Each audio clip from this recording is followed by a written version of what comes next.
सिर्फ और सिर्फ बेटा तेरे पास 30 दिन है। इन 30 डेज में अगर कुछ भी नहीं कर पाया तो फिर तू समझ लेना कि तू किसी भी काम का नहीं है।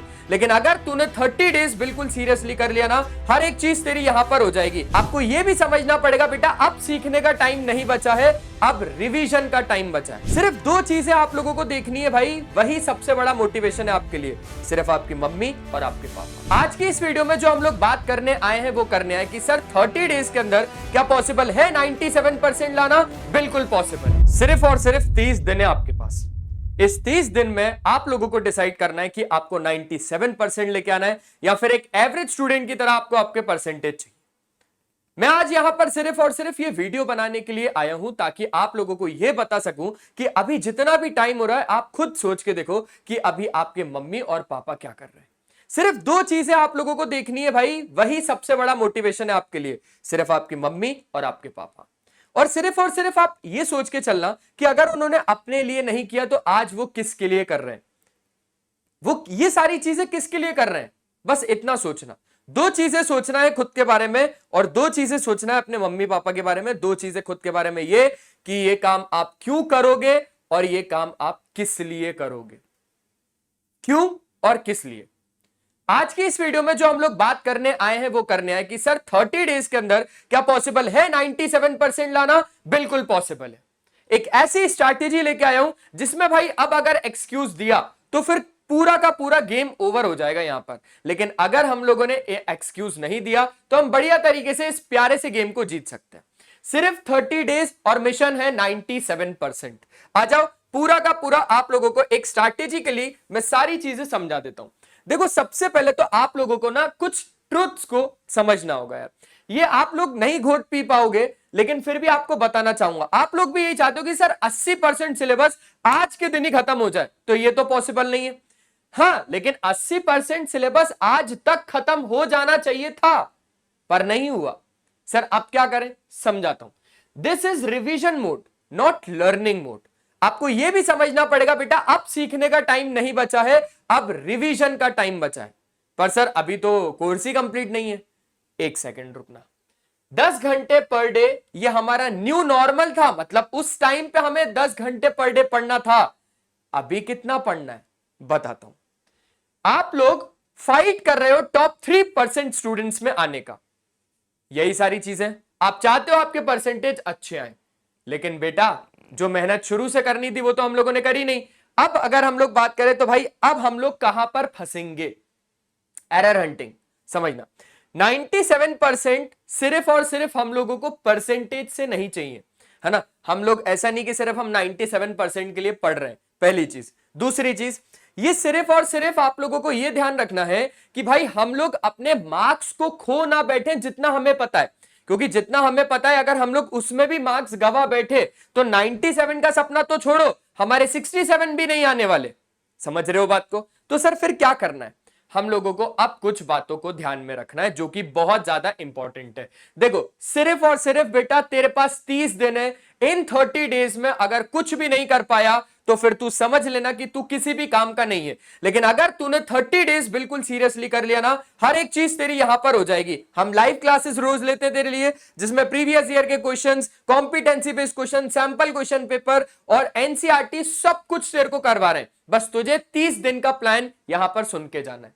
पहले 15 दिन में हम लोग सिलेबस को रिवैम्प करेंगे, यानी क्या, हम लोग हाई वेटेज के टॉपिक्स को करेंगे और कुछ भी नहीं करने वाले हम, सिर्फ और सिर्फ हाई वेटेज के चैप्टर्स। जैसे मैथ्स में आपके 14 चैप्टर है, उन 14 चैप्टर्स में से 14 को भूल जाओ। आप तो ये देखो भाई कि हमारे हाई वेटेज चैप्टर्स कितने हैं, उन चैप्टर्स को पकड़ लो।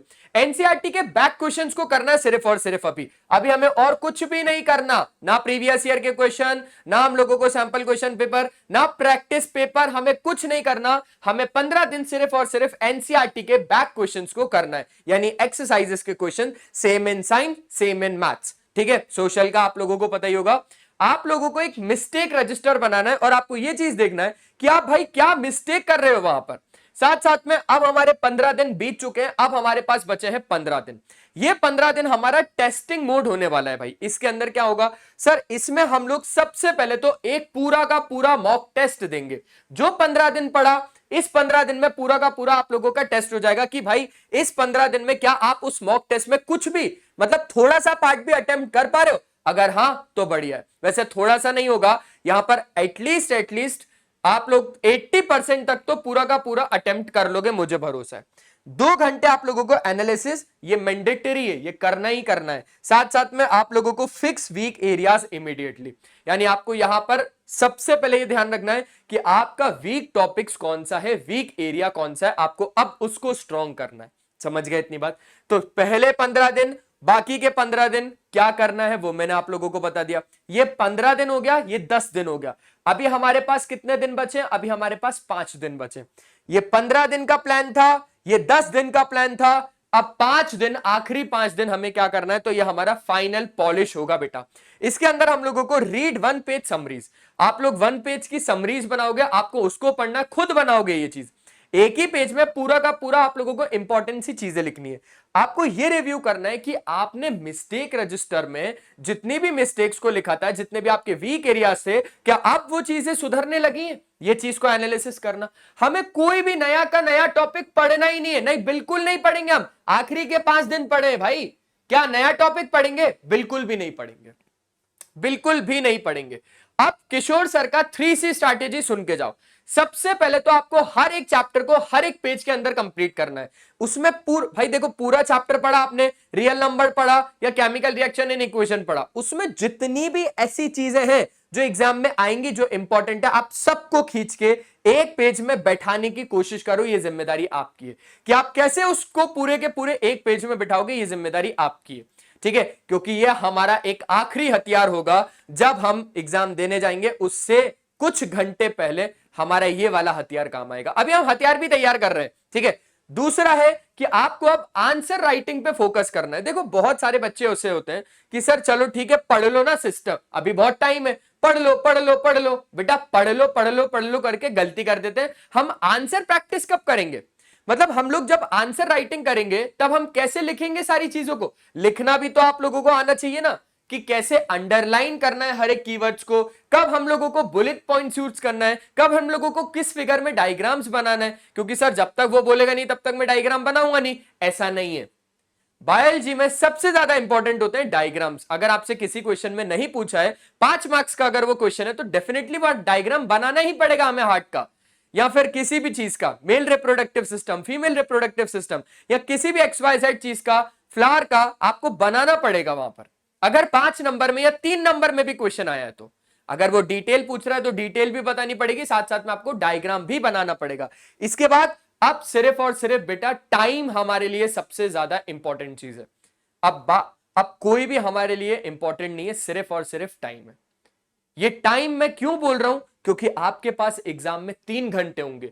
अभी अगर आप एक पेपर को सॉल्व करने के लिए 5 घंटे ले रहे हो, तो खुद सोच के देखो कि 3 घंटे में वो पेपर सॉल्व होगा।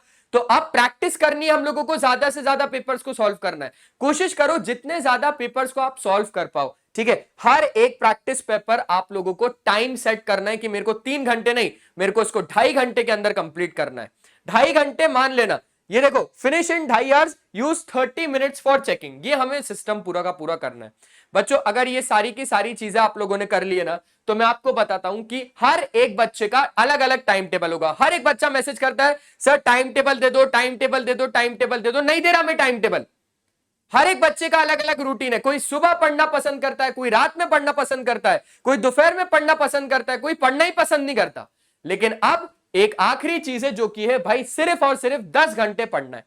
ये 10 घंटे, क्योंकि अब एंड मूवमेंट है, पूरे साल कुछ नहीं पढ़ा, अगर 10 घंटे भी नहीं पढ़ोगे तो फिर कुछ नहीं होने वाला। ये 10 घंटे आपको 5 और 5 में बांट लेना है। 5 सुबह 5 शाम में। सर ये तो दवाई जैसे काम हो गया बेटा। बिल्कुल, ये बिल्कुल आपका दवाई जैसा काम करेगा। 5 घंटे सुबह पढ़ना है, जिसमें कि 6 बजे से लेकर 9 बजे तक स्लॉट 1 हम लोगों को सबसे पहले टफेस्ट सब्जेक्ट को पढ़ना है। सर क्यों सुबह टफेस्ट सब्जेक्ट ही क्यों? क्योंकि आप पूरे दिन के थके हुए रात में सोगे, अगले दिन जब सुबह उठोगे फ्रेश मूड से उठोगे, फ्रेश माइंड से उठोगे। तो यहां पर आप लोग 6 बजे से लेकर 9 बजे तक टफ सब्जेक्ट यानी कि मैथ्स या फिर फिजिक्स को दोगे। इसके बाद आएगा आपका स्लॉट 2 जो कि 9:30 बजे से शुरू होगा, आधे घंटे का ब्रेक है, लंच ब्रेक मान के चलना है इसको। 9:30 बजे से 11:30 बजे तक आपको रिवीजन करना है और थ्योरी की लर्निंग करना है, ठीक है। इसके बाद ये स्लॉट 2 खत्म हो गया। इसके बाद सर नहाऊंगा, खाना खाऊंगा, घर जाऊंगा, जो भी करना है वो सब करूंगा, अब सो जाऊंगा भले। इवनिंग के जो 5 घंटे वो शुरू होगा आपका 1 बजे से लेकर 4 बजे तक, ठीक है। यहां पर आपको टाइम मिल रहा है, यहां पर आपको पूरा का पूरा 1.5 घंटा मिल रहा है। 1.5 घंटा मिलने के बाद 1 बजे से लेकर 4 बजे तक स्लॉट 3 आपका शुरू हो जाएगा, जिसमें आपको पूरा का पूरा मॉक टेस्ट लगाना है। ये सिर्फ एग्जाम की कंडीशंस पर है। अगर अभी एग्जाम्स नहीं है, अभी एग्जाम्स लग रहा है थोड़ा सा दूर है, तो आप यहां पर कोई भी दूसरे सब्जेक्ट को पढ़ सकते हो। जैसे मैथ्स और फिजिक्स यहां कंप्लीट हो गया, भाई यहां पर हम लोग साइंस को पढ़ लेंगे, यहां पर हम एसएसटी को पढ़ सकते हैं। 3 ही तो इंपॉर्टेंट सब्जेक्ट होते हैं ना, मैथ, साइंस और एसएसटी। सर इंग्लिश और हिंदी वो तो चल जाता है, वो तो चल जाता है। 4:30 बजे से लेकर 6:30 बजे तक आपका स्लॉट 4 है, जिसमें आपको ये चीज देखनी है भाई एरर कहां कहां था, हम उसको कैसे फिक्स कर सकते हैं। हमारे कुछ ऐसे क्रिटिकल स्टेप होंगे जिसको अब करने के बाद हमसे ना तो एरर होगा, ना ही हम उसको फिक्स करेंगे, ना ही हम कोई मिस्टेक करेंगे, क्योंकि ये सारी चीजें आखिरी होंगी, ठीक है।